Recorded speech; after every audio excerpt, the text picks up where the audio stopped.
ከሴቶችና ወጣቶች የፖለቲካ ተሳትፎ አንጻር እንግዲህ የፖለቲካ ተሳትፎ የሚመዘነው አንዱ ወጣቶችና ሴቶች የሚፈልጉትን የፖለቲካ አቋም የመያዝ ያን ፖለቲካ አቋም የሚያራምድ የፖለቲካ ፓርቲ ውስጥ በነፃነት የመንቀሳቀስ ያንን ፓርቲ የመደገፍ በአባልነት የመሳተፍ ከዚህ ጋር የተያያዘ ነው አንዱ።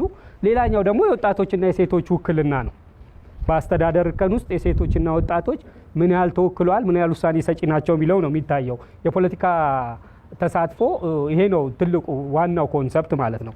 እንግዲህ ከዚህ አንጻር እንደ ፓርቲ የመጀመሪያው በሀገራችን የዲሞክራሲ ምህዳሩን ከማስፋት ጀምሮ ብልጽግና የተገበረውን ስራ ይህንን እንግዲህ የሀቅ ነው ማለት ነው። ምናልባትም በዚህ ደረጃ መናገር የምንችለው በኢትዮጵያ ዘመናዊ የፖለቲካ ታሪክ የሚሆን ከዛ በፊት ባሉ የአስተዳደር ስርዓቶች ብልጽግና ፓርቲ የወጣቶችና የሴቶችን የፖለቲካ ውሳኔ ተሳትፎ ለማረጋገጥ የሰራውን የፈጸመውን ተግባርና ውጤት ያህል ተከናውኗል ተብሎ አይታሰብም። በመረጃም በሀቅም ስለሆነ ማለት ነው። ዲሞክራሲያዊ ምህዳሩን በማስፋት ማንም ወጣት የትኛውም ሴት የምትፈልገውን የፖለቲካ አቋም እንድታራምድ የሚፈልጉት የፖለቲካ አደረጃጀት ውስጥ አባል እንዲሆኑ በሀገራዊ ጉዳዮችም ላይ ደግሞ እንዲሳተፉ ማለት ነው።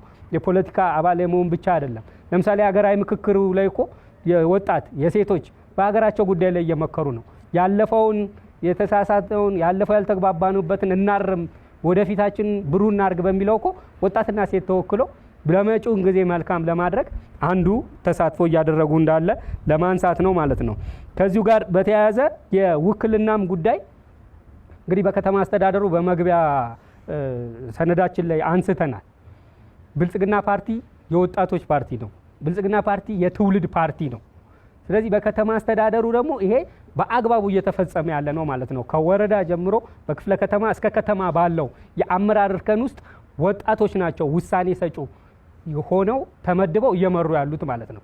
ይሄ ከመመደቡ በላይ አስተሳሰቡ ወጣቶች ይችላሉ፣ ይፈጽማሉ የሚለውን ትልቅ እምነት የማድረግ ነው። ሴቶችን በተመሳሳይ ለተራ የፖለቲካ ተሳትፎ ብቻ ሳይሆን ቁልፍ ሴክተሮች ምንላቸው በይዘታቸው የሚያስተባብሩት ውሳኔ የሚሰጡት ሰፋ ያለ ስራን የሚያንቀሳቀሱ ሴክተሮች በሴቶቻችን እየተመሩ እንደሆነ ለማንሳት ነው።